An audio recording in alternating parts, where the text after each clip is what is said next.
طوفان کی آمد اور نجات پانے والوں کو شکر ادا کرنے کا حکم۔ امام ابن جریر اور دوسرے علماء رحمۃ اللہ علیہم نے فرمایا ہے کہ طوفان قبطی حساب کے مطابق آب یعنی اگست کی 13 تاریخ کو شروع ہوا۔ قوم کی مسلسل ہٹ دھرمی سے عاجز آ کر نوح علیہ السلام نے اپنے رب سے دعا کی اور اللہ تعالیٰ نے دعا قبول کر کے بدکار قوم کو تباہ و برباد کر دیا۔ ارشاد باری تعالیٰ ہے، جب ہمارا حکم آ پہنچے اور تنور پانی سے بھر کر جوش مارنے لگے تو سب قسم کے حیوانات میں سے جوڑا جوڑا یعنی نر اور مادہ دو دو کشتی میں بٹھا دو، اور اپنے گھر والوں کو بھی سوائے ان کے جن کی نسبت ان میں سے ہلاک ہونے کا حکم پہلے صادر ہو چکا ہے، اور ظالموں کے بارے میں ہم سے کچھ نہ کہنا، وہ ضرور ڈبو دیے جائیں گے۔ سورہ مومنون آیات نمبر 23 تا 27۔ چنانچہ اللہ تعالیٰ نے آپ کو حکم دیا کہ جب میرا حکم آ جائے اور عذاب شروع ہو جائے تو ہر جانور اور ہر جاندار کا ایک ایک جوڑا کشتی میں سوار کر لیں، خواہ ان کا گوشت کھایا جاتا ہو یا نہ کھایا جاتا ہو، تاکہ اس کی نسل باقی رہے، اور اپنے گھر کے افراد کو بھی سوار کر لیں، مگر جس کے بارے میں پہلے فرمان جاری ہو چکا ہے اسے سوار نہ کریں۔ اس سے مراد وہ کافر ہیں جن کے بارے میں آپ کی بددعا قبول ہو چکی ہے اور ان سے عذاب نہیں ٹل سکتا۔ اللہ تعالیٰ نے حکم دیا کہ عذاب نازل ہوتا دیکھ کر کافروں کے حق میں دعا نہ کر دیں، کیونکہ اس کا حتمی فیصلہ اللہ کی طرف سے ہو چکا ہے، جس کی یہ شان ہے کہ وہ جو چاہتا ہے کرتا ہے۔ آیت میں مذکور لفظ تنور سے اکثر علماء نے سطح زمین مراد لی ہے، یعنی زمین کے ہر حصے سے پانی پھوٹ نکلا، حتیٰ کہ جن تنوروں میں آگ جلائی جاتی ہے ان میں سے بھی پانی نکلنے لگا۔ حضرت ابن عباس رضی اللہ تعالیٰ عنہ سے روایت ہے کہ تنور سے مراد یہ ہے کہ ساری زمین سے پانی نکلنے لگا، یعنی آگ والے تنوروں سے بھی پانی نکلنا شروع ہو گیا۔ جمہور علماء سلف کا یہی موقف ہے۔ اللہ تعالیٰ نے دوسرے مقام پر فرمایا، یہاں تک کہ جب ہمارا حکم آ پہنچا اور تنور جوش مارنے لگا تو ہم نے نوح کو حکم دیا کہ ہر قسم کے جانداروں میں سے جوڑا جوڑا یعنی دو دو جانور، ایک نر اور ایک مادہ لے لو، اور جس شخص کی نسبت حکم ہو چکا ہے کہ ہلاک ہو جائے گا اس کو چھوڑ کر اپنے گھر والوں کو اور جو ایمان لایا ہے اس کو کشتی میں سوار کر لو، اور ان کے ساتھ بہت ہی کم لوگ ایمان لائے تھے۔ سورہ ہود سورت نمبر 11 آیت نمبر 40۔ یعنی اللہ نے حکم دیا کہ جب عذاب آئے تو ہر قسم کے جانداروں کا ایک ایک جوڑا کشتی میں سوار کر لیں۔ بائبل میں کہا گیا ہے کہ انہیں ہر حلال جانور کے 7 جوڑے اور ہر حرام جانور کا ایک جوڑا سوار کرنے کا حکم دیا گیا تھا، لیکن قرآن مجید کے لفظ اثنین 2 جانور سے اس کی تردید ہوتی ہے۔ ارشاد باری تعالیٰ وَأَهْلَكَ إِلَّا مَنْ سَبَقَ عَلَيْهِ الْقَوْلُ کا مطلب یہ ہے کہ کافروں کو چھوڑ کر صرف ان مومنوں کو کشتی میں سوار کریں جن کے حق میں نجات کی دعا قبول ہو چکی ہے۔ آپ کا بیٹا یام بھی ڈوبنے والوں میں شامل تھا، جیسے آئندہ بیان ہوگا۔ ومن آمن یعنی امت کے جو افراد آپ پر ایمان لا چکے ہیں انہیں کشتی میں سوار کر لیجئے۔ ومن آمن معہ الا قلیل، آپ کے ساتھ بہت تھوڑے لوگ ایمان لائے، حالانکہ آپ طویل عرصہ تک ان میں تشریف فرما رہے اور ترغیب و ترہیب، وعدہ و وعید کے گوناگو اسالیب کو استعمال کرتے ہوئے پوری قوت کے ساتھ رات دن تبلیغ میں مصروف رہے۔ کشتی میں سوار ہونے والوں کی تعداد کتنی تھی؟ اس کے بارے میں علماء کے مختلف اقوال ہیں۔ کعب احبار سے مروی ہے کہ وہ 72 افراد تھے، بعض نے کہا 10 تھے۔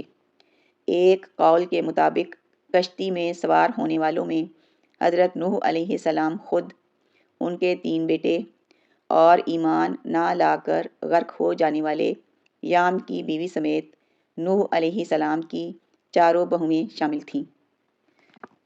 یہ قول ظاہر طور پر آیت کے خلاف ہے، کیونکہ آیت سے ثابت ہوتا ہے کہ کشتی میں نوح علیہ السلام کے خاندان سے باہر کے مومن افراد بھی سوار ہوئے تھے، جیسے کہ نوح علیہ السلام نے فرمایا تھا، مجھے اور جو مومن میرے ساتھ ہیں انہیں بچا لے۔ سورہ شعراء سورت نمبر 26 آیت نمبر 118۔ ایک قول کے مطابق وہ 7 افراد تھے۔ نوح علیہ السلام کی بیوی جو آپ کے تمام بیٹوں حام، سام، یافس، یام جسے اہل کتاب کنعان کہتے تھے اور یہی طوفان میں غرق ہوا تھا، اور عابر کی ماں تھی، وہ طوفان سے پہلے فوت ہو چکی تھی۔ بعض علماء نے فرمایا ہے کہ وہ بھی ایمان نہ لانے کی وجہ سے دوسرے کافروں کے ساتھ غرق ہو گئی تھی۔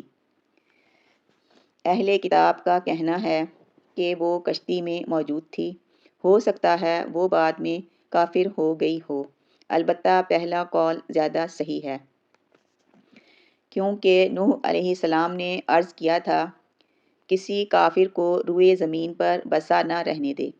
سورہ نوح سورت نمبر 71 آیت نمبر 26۔ نجات پانے پر شکر ربانی کا حکم۔ جب کافر قوم کی غرقابی کا وقت ہو گیا تو مومنوں کی حفاظت اور نجات کے لیے کشتی اللہ کے حکم سے تیرنے لگی، تو اللہ تعالیٰ نے اس نعمت پر شکر ادا کرنے کا حکم دیا۔ اور جب تم اور تمہارے ساتھی کشتی میں بیٹھ جاؤ تو اللہ کا شکر ادا کرنا اور کہنا کہ سب تعریف اللہ ہی کے لیے ہے، جس نے ہم کو ظالم لوگوں سے نجات بخشی، اور یہ بھی دعا کرنا کہ اے پروردگار ہم کو مبارک جگہ اتارنا، اور تو سب سے بہتر اتارنے والا ہے۔ سورہ مومنون سورت نمبر 23 آیات نمبر 28 تا 29۔ یعنی اللہ تعالیٰ نے نوح علیہ السلام کو حکم دیا کہ وہ اللہ کی تعریف اور شکر کریں، کیونکہ اس نے یہ کشتی ان کے لیے مسخر فرمائی، اس کے ذریعے سے انہیں نجات دی، قوم کا فیصلہ کر دیا، اور مخالفین کی تباہی کے ساتھ نوح علیہ السلام کی آنکھیں ٹھنڈی کر دیں، جیسے کہ ارشاد ہے، اور جس نے تمام قسم کے حیوانات پیدا کیے اور تمہارے لیے کشتیاں اور چارپائے بنائے جن پر تم سوار ہوتے ہو، تاکہ تم ان کی پیٹھ پر چڑھ بیٹھو، اور جب اس پر بیٹھ جاؤ تو اپنے پروردگار کے احسان کو یاد کرو اور کہو کہ وہ ذات پاک ہے جس نے اس کو ہمارے زیر فرمان کر دیا، اور ہم میں طاقت نہ تھی کہ اس کو بس میں کر لیتے، اور ہم اپنے پروردگار کی طرف لوٹ کر جانے والے ہیں۔ اسی طرح سب کو حکم ہے کہ کام کی ابتدا میں دعا کی جائے تاکہ اس میں خیر و برکت حاصل ہو اور اس کا انجام اچھا ہو، جیسے نبی صلی اللہ علیہ وآلہ وسلم کو ہجرت کے وقت حکم دیا، اور کہو کہ اے پروردگار مجھے جہاں لے جا سچائی کے ساتھ لے جا، اور جہاں سے بھی نکال سچائی کے ساتھ نکال، اور اپنے ہاں سے زور و قوت کو میرا مددگار بنا۔ سورہ اسراء سورت نمبر 17 آیت نمبر 80۔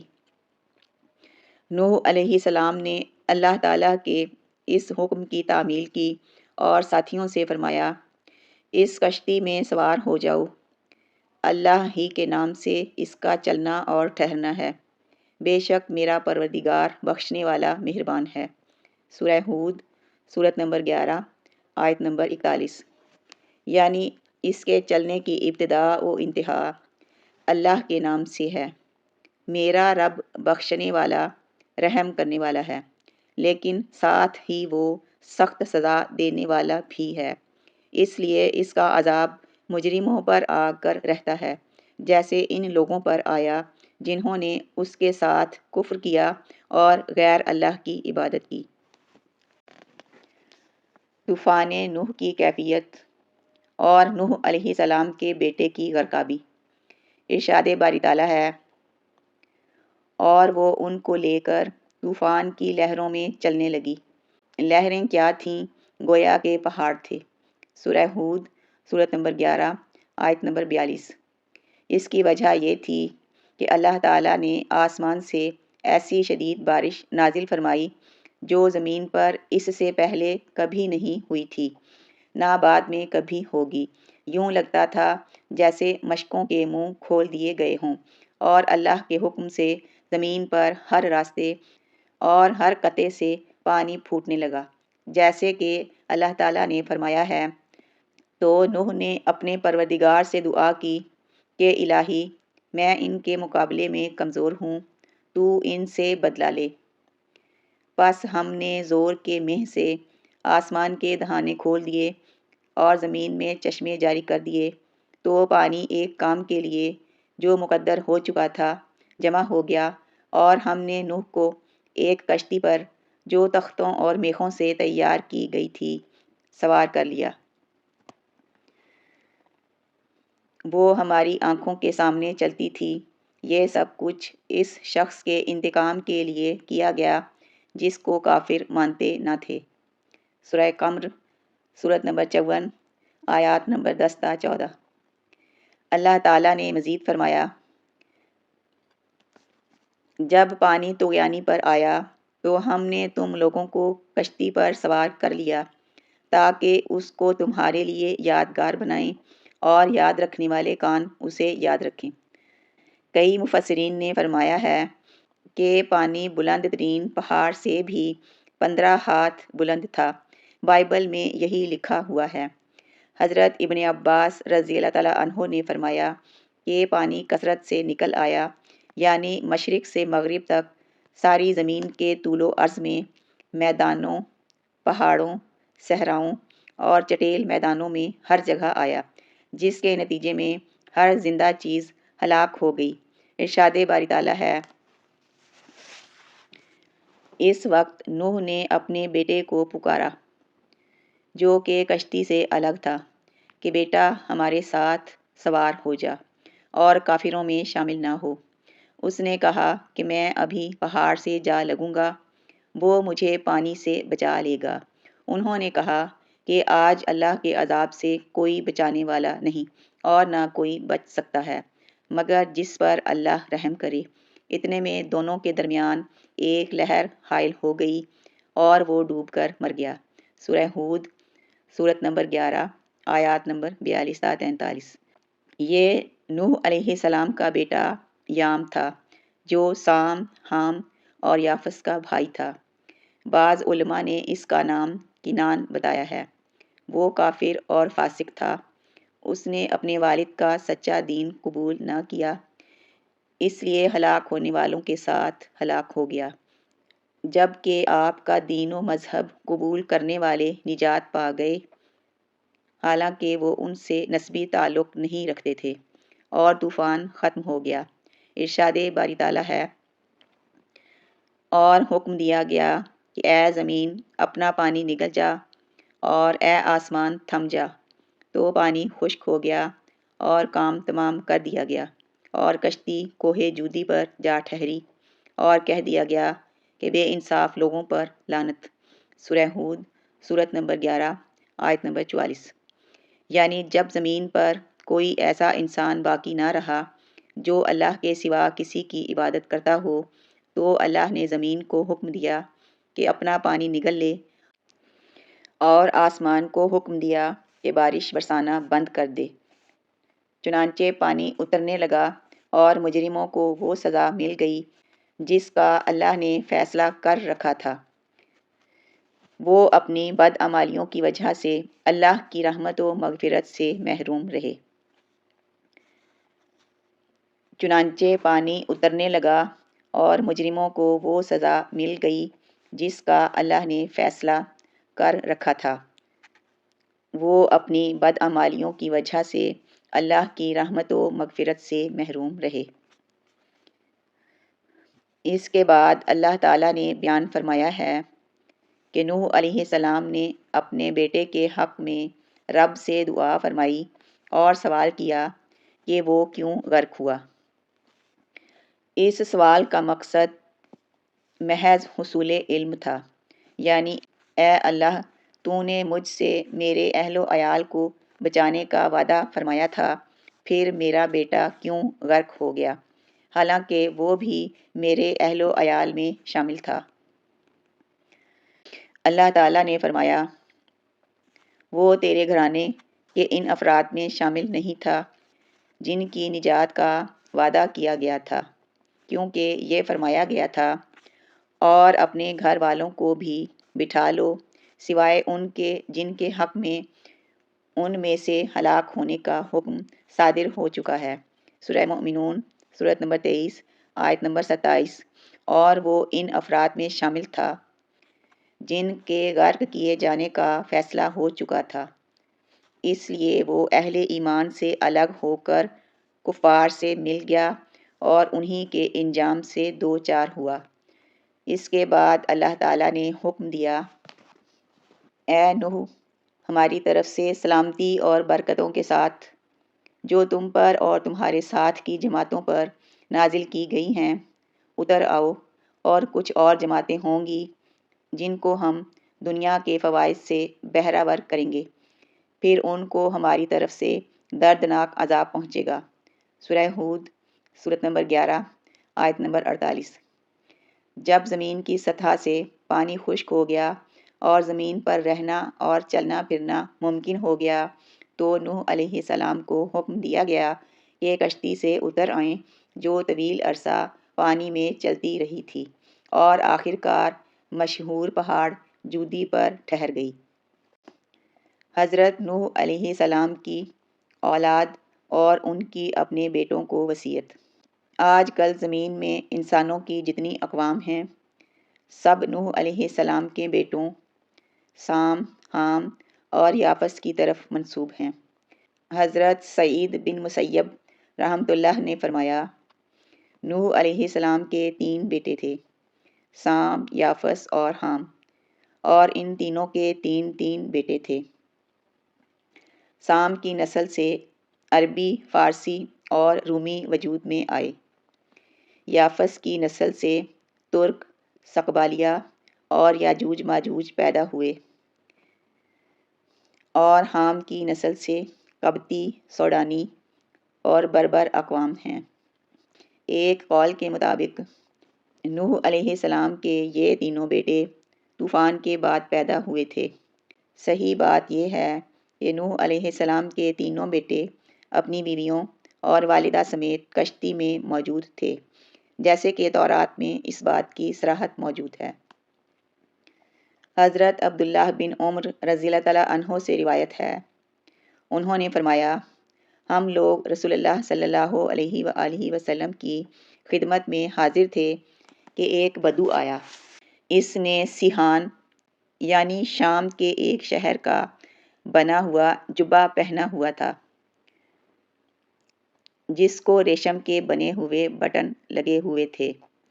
اس نے کہا، تم لوگوں کا ساتھی محمد صلی اللہ علیہ وآلہ وسلم شہ سواروں کی اولاد، شہ سواروں کو، جدی پشتی معزز لوگوں کو ذلیل کر دینا چاہتا ہے، اور گڈڑیوں کی اولاد گڈڑیوں کو بلند کر دینا چاہتا ہے۔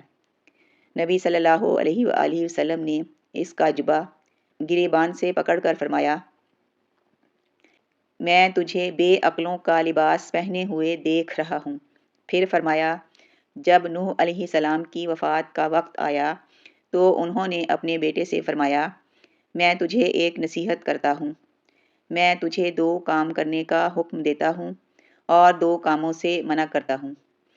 میں تجھے لا الہ الا اللہ اختیار کرنے کا حکم دیتا ہوں۔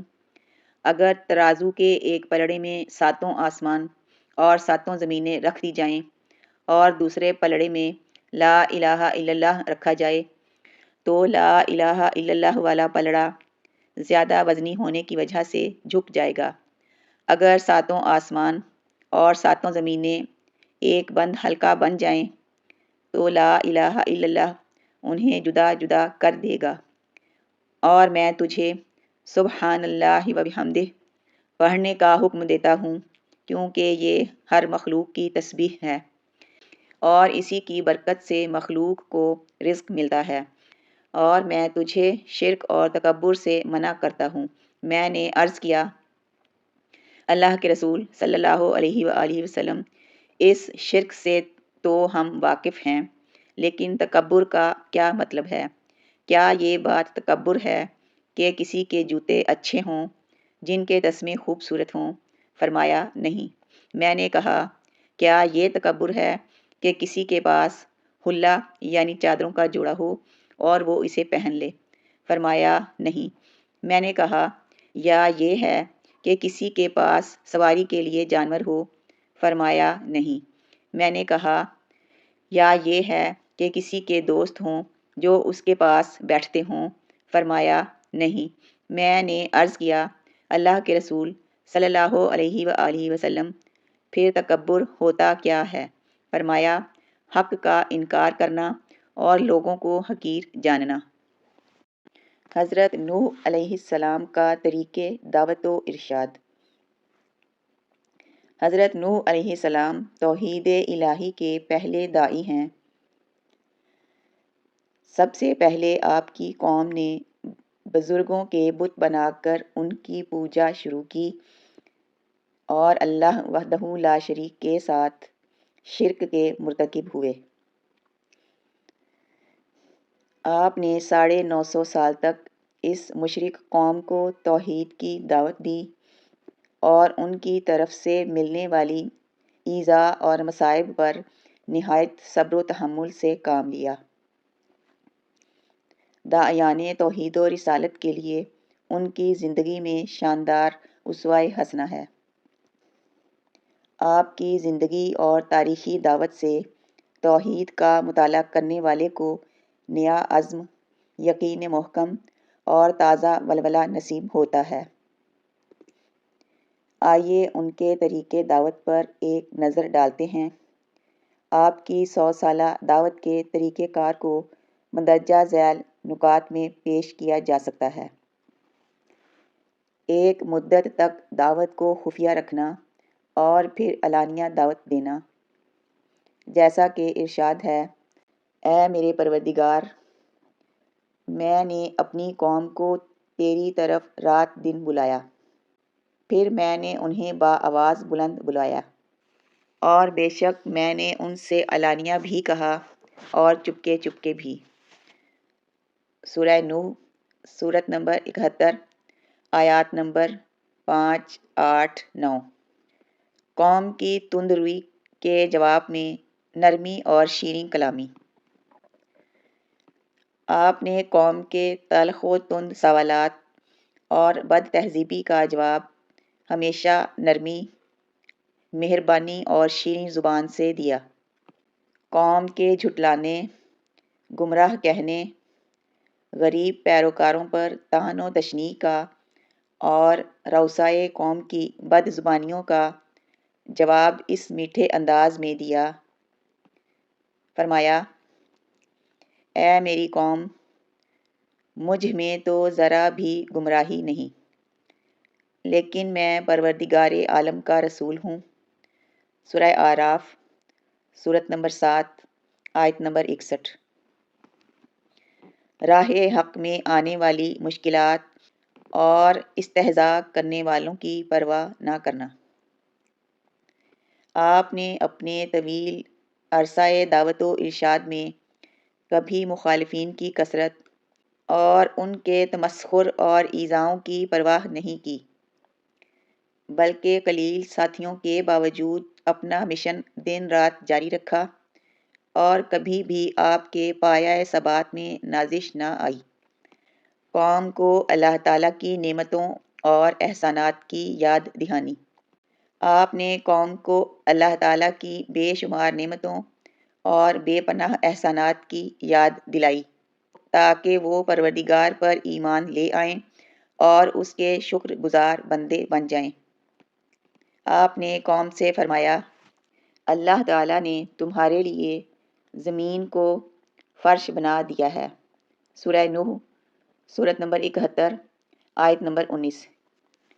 لہٰذا اگر تم اپنے پروردگار پر ایمان لے آؤ گے اور اپنے تراشیدہ بتوں کو ترک کر دو گے تو وہ مالک تمہیں مال و اولاد میں بے پناہ برکت دے گا اور تمہاری قحط زدہ زمین پھر سے سرسبز ہو جائے گی۔ راہ حق میں بیوی اور بیٹے کی جدائی کا غم برداشت کرنا۔ آپ کی انتھک محنت اور بے مثال دعوت و ارشاد کے باوجود آپ کی بیوی اور بیٹا ایمان نہ لائے اور بالآخر آپ کی آنکھوں کے سامنے کافروں کے ساتھ غرقاب ہو گئے۔ آپ نے یہ دکھ بھی نہایت حوصلے اور پامردی سے برداشت کیا۔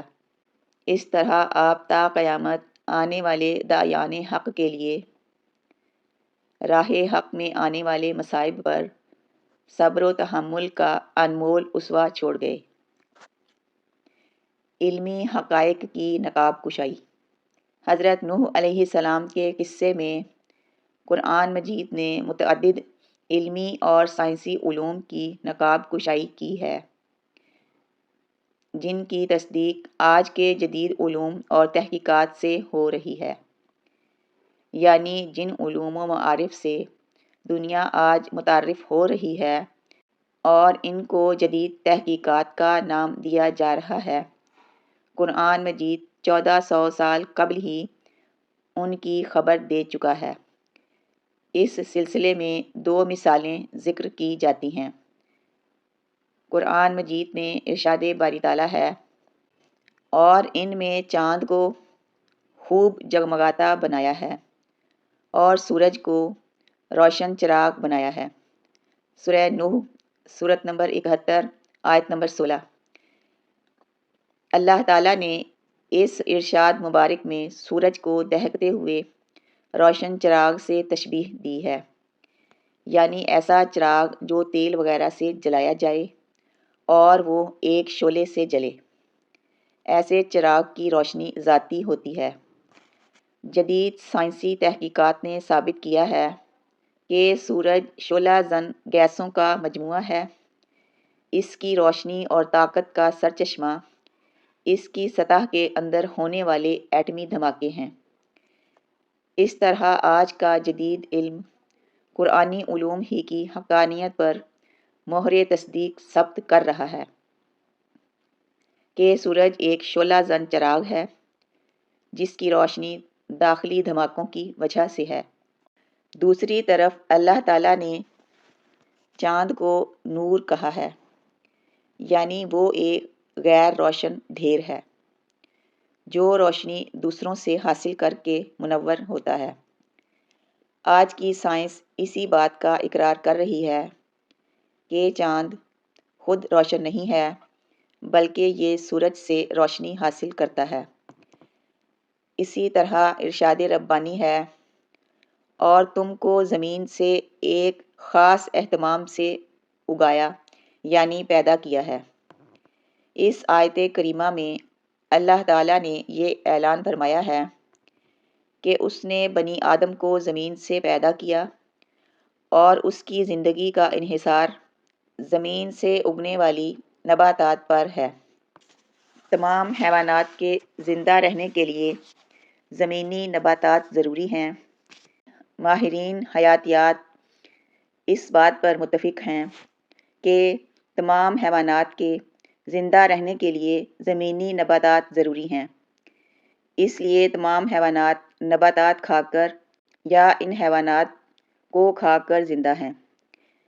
اس لیے تمام حیوانات نباتات کھا کر یا ان حیوانات کو کھا کر زندہ ہیں جو نباتات کھاتے ہیں۔ مثلاً اگر انسان مچھلی کھاتا ہے تو وہ مچھلی اپنے سے چھوٹی مچھلیوں اور دیگر ننھے منھے کیڑے کھا کر زندہ تھی، جبکہ وہ چھوٹی مچھلیاں اور کیڑے مکوڑے زمینی نباتات کھا کر زندہ تھے۔ اس طرح ہر جاندار کی اصل خوراک بالآخر نباتات ہی نکلتی ہیں۔ یوں قرآن کریم نے انسانی خوراک کا منبع 1400 سال پہلے بیان کر دیا تھا، جبکہ سائنس آج اس کا اقرار کر رہی ہے۔ طبقاتی کشمکش۔ نوح علیہ السلام کے قصے سے ان کے معاشرے کے طبقاتی نظام کا علم حاصل ہوتا ہے۔ ایک طبقہ امرا، رؤسا اور غنی لوگوں کا ہے، جبکہ دوسرا طبقہ غربا و مساکین اور محنت مشقت کرنے والوں کا ہے۔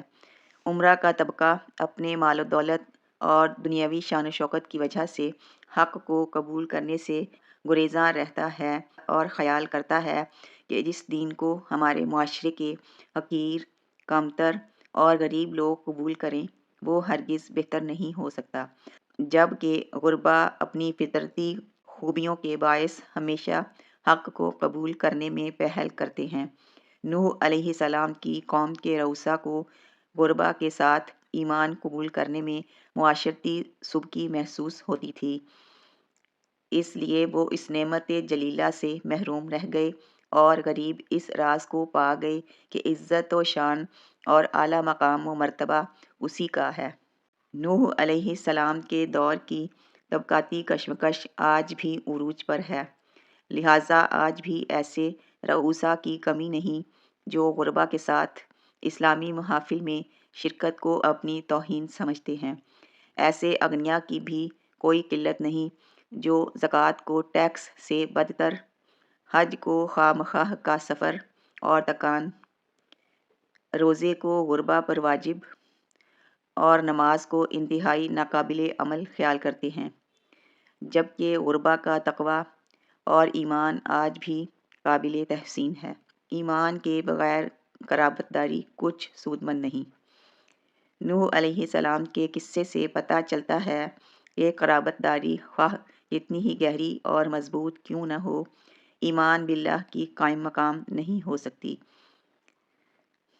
بلکہ ہر شخص اپنے قول و فعل کا ذمہ دار ہے۔ اگر وہ ایمان نہیں لاتا اور اللہ کے باغیوں کے ساتھ رہنا پسند کرتا ہے تو پھر ناکامی و نامرادی اس کا مقدر ٹھہرے گی۔ حضرت نوح علیہ السلام کا سلبی بیٹا اور شریک حیات ایمان کی دولت سے محروم ہو کر کافر قوم کے ساتھ ہی غرقاب ہو جاتے ہیں، جبکہ ایمان لانے والے اجنبی دنیا و آخرت کی سعادت مندی سے بہرہ مند ہوتے ہیں۔ اس سے معلوم ہوا کہ قرابت داری ایمان باللہ کے قائم مقام ہرگز نہیں۔ اسلام نے رشتہ داروں کے عظیم حقوق مقرر کیے ہیں اور ان سے صلہ رحمی کی پرزور تاکید کی ہے، لیکن ایمان کے بغیر یہ صلہ رحمی اور رشتہ داری کچھ فائدہ مند نہیں ہے، بلکہ ایمان باللہ اور نیک اعمال ہی کامیابی کی ضمانت ہیں۔ پیارے نبی صلی اللہ علیہ وآلہ وسلم نے اس حقیقت کو آشکارا کرنے کے لیے اپنے خاندان کو جمع کیا اور ایک ایک کو آواز دے کر فرمایا: اے مرہ بن کعب کی اولاد، اپنی جانوں کو آگ سے بچا لو۔ اے عبد الشمس کے بیٹو، اپنے نفسوں کو جہنم سے آزاد کرا لو۔ اے بنی عبد مناف، خود کو عذاب الہی سے محفوظ کر لو۔ اے بنی ہاشم، اپنی جانوں کو جہنم کی آگ سے بچا لو۔ اے عبد المطلب کی اولاد، خود کو آگ سے آزاد کرا لو۔ اے فاطمہ بنت محمد صلی اللہ علیہ وآلہ وسلم، اپنی جان کو آگ سے بچا لو۔ میں اللہ تعالیٰ سے تمہیں کچھ نفع نہ دے سکوں گا سوائے اس کے کہ دنیا میں تمہاری رشتہ داری نبھاتا رہوں گا، لہٰذا ایسے لوگوں کو اپنی اصلاح کر لینی چاہیے جو اس غلط فہمی یا خوش فہمی کا شکار ہیں کہ چونکہ ہم اہل بیت ہیں، ہم سید اور ہاشمی قبیلے سے ہیں، ہم اللہ کے احباء ہیں، ہم عاشقان رسول ہیں، ہم قرآن و سنت کے ماننے والے ہیں، حالانکہ یہ خالی دعوے ہوتے ہیں اور عملاً کچھ نہیں ہوتا، نہ ایمان باللہ اور نہ ایمان صالحہ۔ اس لیے ہماری نجات یقینی ہے، حالانکہ نجات اور کامیابی کا دار و مدار ایمان اور نیک اعمال پر ہے۔ حق و باطل کی معرکہ آرائی۔ نوح علیہ السلام کے قصے سے معلوم ہوتا ہے کہ جیسے ہی انہوں نے ایک اللہ کی عبادت کی طرف لوگوں کو بلایا تو سارا معاشرہ ان کے خلاف ہو گیا۔ امراء و رؤسائے قوم ان کے دشمن بن گئے اور آپ کو طرح طرح کی اذیتیں اور تکالیف پہنچانا شروع کر دیں۔ حق بات کو قبول کرنے والوں کو اذیتیں دینا اور ان پر عرصۂ حیات تنگ کرنا امراء اور ان کے چیلوں کا محبوب مشغلہ بن گیا۔ اس طرح حق و باطل کی طویل معرکہ آرائی شروع ہو گئی۔ لہٰذا اس قصے میں یہ حقیقت بیان کی گئی ہے کہ داعیان حق کو میدان دعوت و ارشاد میں پیش آنے والی مشکلات کا سامنا کندہ پیشانی سے کرنا چاہیے۔ اس راہ میں ملنے والی تکالیف کو صبر و تحمل سے برداشت کرنا چاہیے اور اپنے مشن کو مکمل ولولے اور عزم سے جاری رکھنا چاہیے، کیونکہ حق و باطل کی یہ معرکہ آرائی ازل سے شروع ہوئی اور ابد تک رہے گی۔ جب تک آدم علیہ السلام کے حق گو بیٹے زندہ ہیں، ابلیس کے کارندوں سے یہ معرکہ جاری رہے گا۔ اس لیے دعوت و توحید کا کارواں رکنا نہیں چاہیے، تھمنا نہیں چاہیے، بلکہ اس کارواں کو اپنے رہبر و رہنما جد انبیاء نوح علیہ السلام کے اسوہ مبارک سے ہمیشہ رہنمائی لیتے رہنا چاہیے، جو عظیم حوصلے، صبر و تحمل، استقامت و استقلال اور عزم و ثبات سے عبارت ہے۔ قدر و قیمت عزم و ہمت میں ہے، نہ کہ کثرت میں۔ نوح علیہ السلام کی طویل جد و جہد، فہم عمل اور مسلسل دعوت توحید کے باوجود صرف 80 افراد ایمان لائے اور باقی کفر و شرک، عناد، ضد اور فخر و غرور ہی میں غرق رہے۔ اس مبارک جد و جہد اور دن رات کی محنت شاقہ کے باوجود اتنے کم افراد کا ایمان لانا داعیان توحید کے لیے ہرگز پریشانی کا باعث نہیں ہے۔ اس سے نہ ان کے حوصلے پست ہوتے ہیں اور نہ ان کا عزم ماند پڑتا ہے، بلکہ ان کی ہمتیں جواں رہتی ہیں اور وہ ہمیشہ ایک نئے ولولے اور امنگ سے اپنا مشن جاری رکھتے ہیں، کیونکہ ان کی تسلی اور تشفی کے لیے ان کے رب نے بڑا شاندار اہتمام فرمایا ہے۔ ارشاد باری تعالیٰ ہے، آپ فرما دیجئے ناپاک اور پاک برابر نہیں، گو آپ کو ناپاک کی کثرت بھلی لگتی ہو۔ سورہ مائدہ سورۃ نمبر 5 آیت نمبر 100۔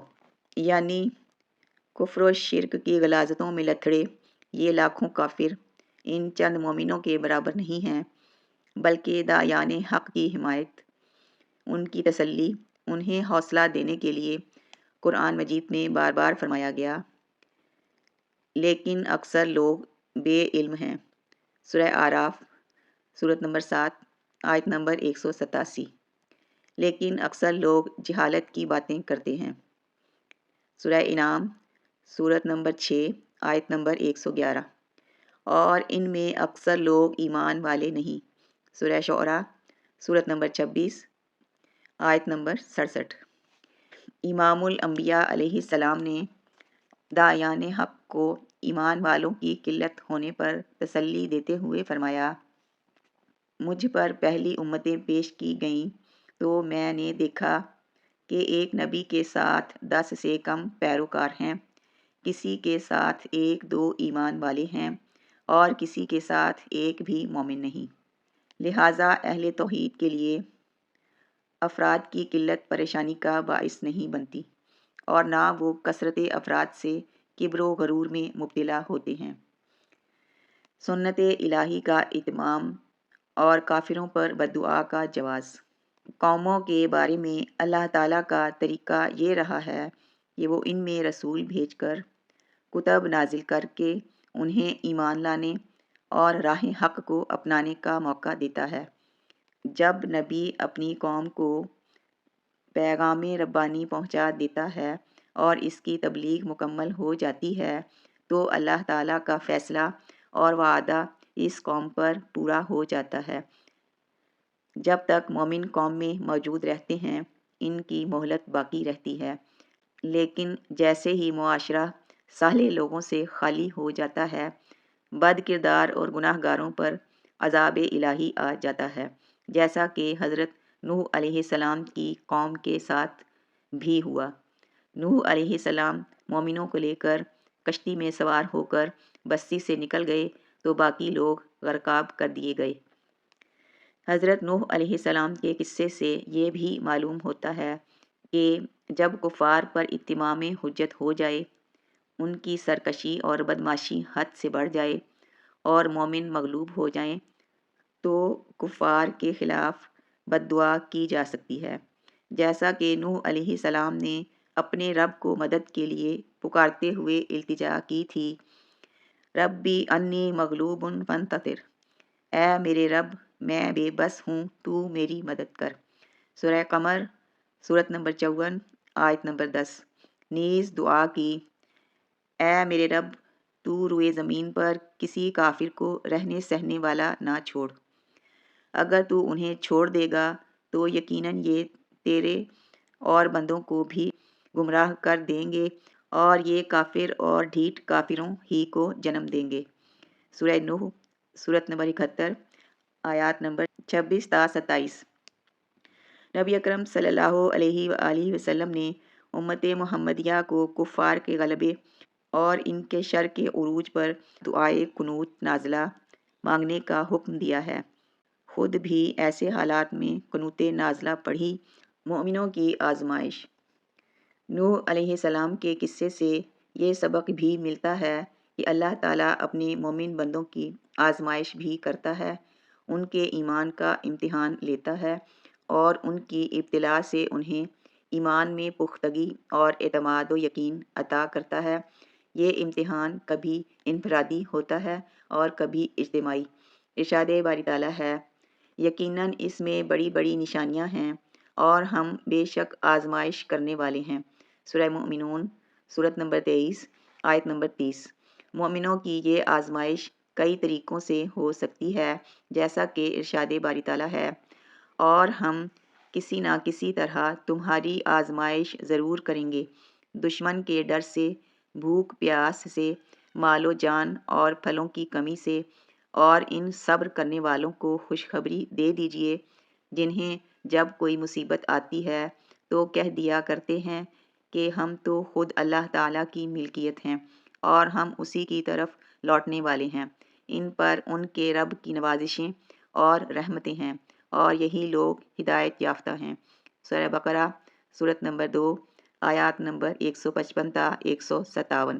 لہٰذا دعوت و ارشاد کے مقدس مشن سے منسلک افراد کو ہر آزمائش اور مشکل گھڑی میں اللہ تعالیٰ کی خصوصی رحمتوں اور نوازشوں کی خوشخبری کو سامنے رکھنا چاہیے، اس سے ان کو نیا حوصلہ اور نئی ہمت میسر آئے گی۔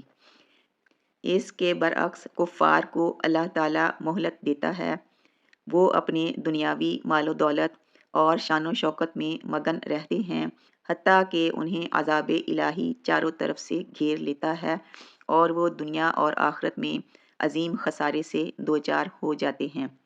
بری صحبت کا انجام بد۔ حضرت نوح علیہ السلام کا بیٹا آغوش نبوت میں پرورش پانے کے باوجود ایمان نہ لایا اور بالآخر عبرتناک انجام سے دوچار ہو گیا۔ اس سانحہ کی گہرائی میں جائیں تو معلوم ہوتا ہے کہ یہ بری صحبت کا انجام بد تھا۔ آپ کا بیٹا کافروں کے ساتھ رہنے سہنے کی وجہ سے ایمان قبول نہ کر سکا اور کافروں کے عقائد و اعمال پر کاربند ہو گیا۔ ان کی بری صحبت اس کے لیے زہر قاتل ثابت ہوئی اور اس کا انجام ذلت و رسوائی کی صورت میں نکلا۔ لہٰذا ہمیشہ بری صحبت سے اجتناب کرنا چاہیے اور نیک لوگوں کی صحبت اختیار کرنی چاہیے۔ رسول اکرم صلی اللہ علیہ وآلہ وسلم نے نیک لوگوں کی صحبت اختیار کرنے کی ترغیب دیتے ہوئے نیز برے لوگوں کی صحبت سے ڈراتے ہوئے درج ذیل خوبصورت مثال بیان فرمائی ہے۔ آپ صلی اللہ علیہ وآلہ وسلم نے فرمایا، نیک ساتھی اور برے ساتھی کی مثال کستوری بیچنے والے اور بھٹی دھونکنے والے کی سی ہے۔ کستوری بیچنے والا تمہیں تحفہ میں خوشبو دے گا تم اس سے خرید لوگے، یا کم از کم تمہیں اس سے بہترین خوشبو آئے گی، جبکہ بھٹی میں پھونکے مارنے والا اور آگ جلانے والا یا تو تمہارے کپڑے جلائے گا یا تمہیں اس سے بدترین بو آئے گی۔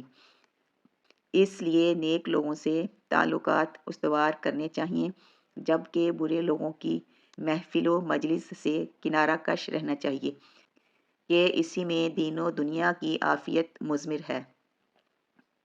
استقلال و استقامت۔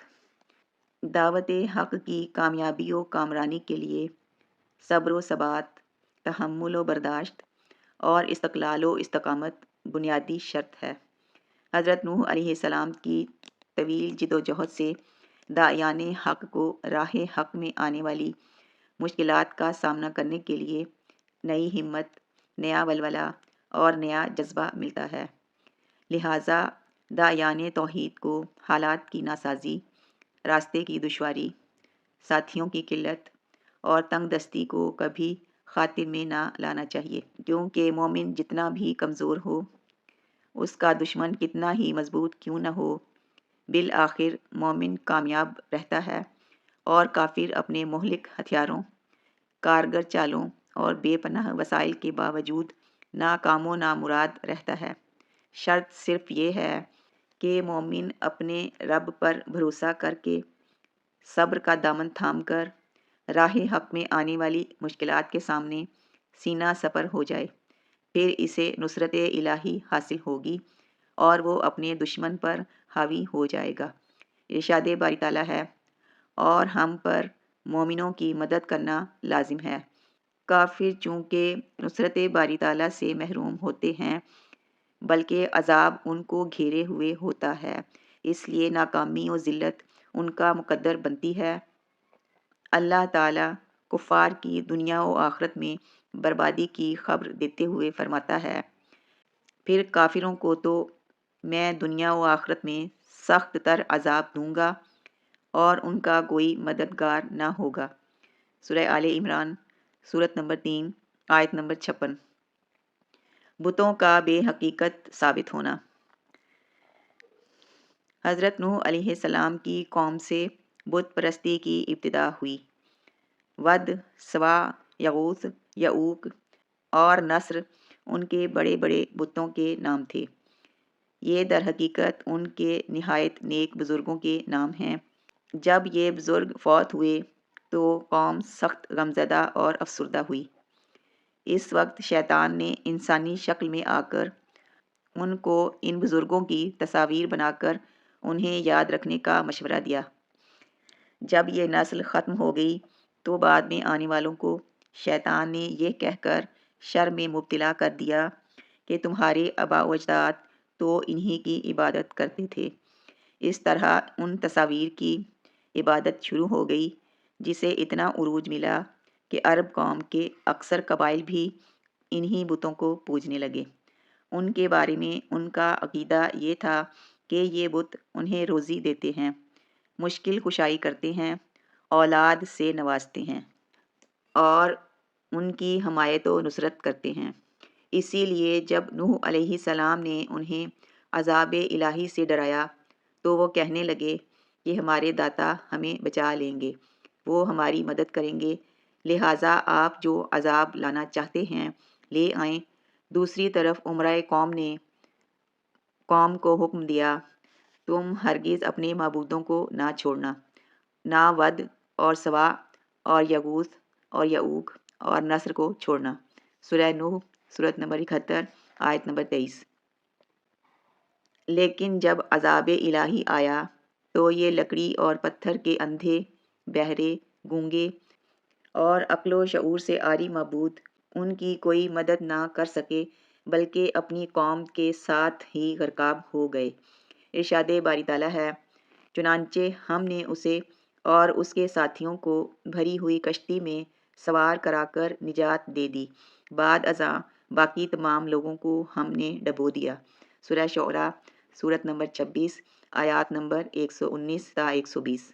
جس طرح قوم نوح کے بت بے حقیقت نکلے تھے، اسی طرح بر صغیر کے ہندوؤں کے سومنات کے مندر میں رکھے بت بھی سلطان محمود غزنوی کے ہاتھوں پاش پاش ہو گئے تھے اور ان کے پجاری ہندو ٹکڑے ٹکڑے کر دیے گئے، مگر کوئی ان کی مدد کو نہ آیا، نہ ان کی تباہی پر کسی نے آنسو بہائے۔ طوفان نوح کے آثار۔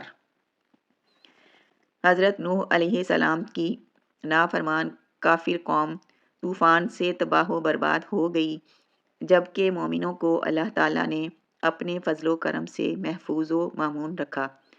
علماء تاریخ نے اس طوفان کے آثار تلاش کرنے اور اس قوم کی باقیات ڈھونڈنے کی کوشش نہیں کی، بلکہ اسے ناممکن اور محال تصور کیا جاتا تھا۔ پھر 1920 میں سر لیونارڈ کی سربراہی میں ایک ٹیم نے عراق میں آثار قدیمہ کی تحقیق کے لیے کھدائی کی۔ یہ ٹیم برطانیہ کے میوزیم اور امریکہ کی ایک یونیورسٹی کے محققین پر مشتمل تھی۔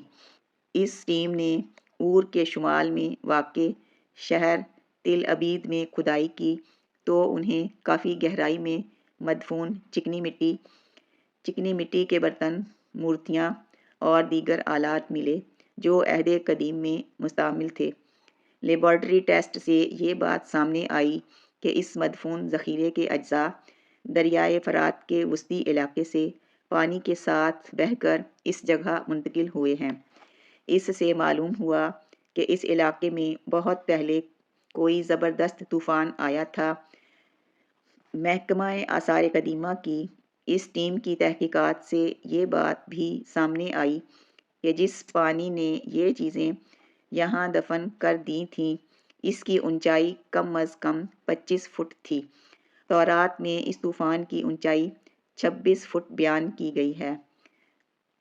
سر لیونارڈ کا یہ خیال بھی ہے کہ اس طوفان سے ساری دنیا تباہ نہیں ہوئی تھی، بلکہ یہ طوفان دجلہ اور فرات کی وادی میں آیا اور اس نے پہاڑوں اور صحرا کے درمیانی علاقے کو ملیا میٹ کر دیا۔ لیکن یہ نظریہ محل نظر ہے، کیونکہ قرآن کے عموم سے معلوم ہوتا ہے کہ یہ سیلاب اور طوفان پوری دنیا پر آیا تھا۔ یہ قصہ یہاں ختم نہیں ہوتا، بلکہ ہر اس دل میں زندہ ہے جو صبر، ایمان اور اللہ پر توکل کی حقیقت کو سمجھنا چاہتا ہے۔ یہ قصہ ہمیں بتاتا ہے کہ نجات کشتی میں نہیں، نجات ایمان میں ہوتی ہے۔ اگر یہ قصہ آپ کے دل کو چھو گیا ہو تو ویڈیو کو لائک کریں، چینل کو سبسکرائب کریں اور اس پیغام کو دوسروں تک ضرور پہنچائیں۔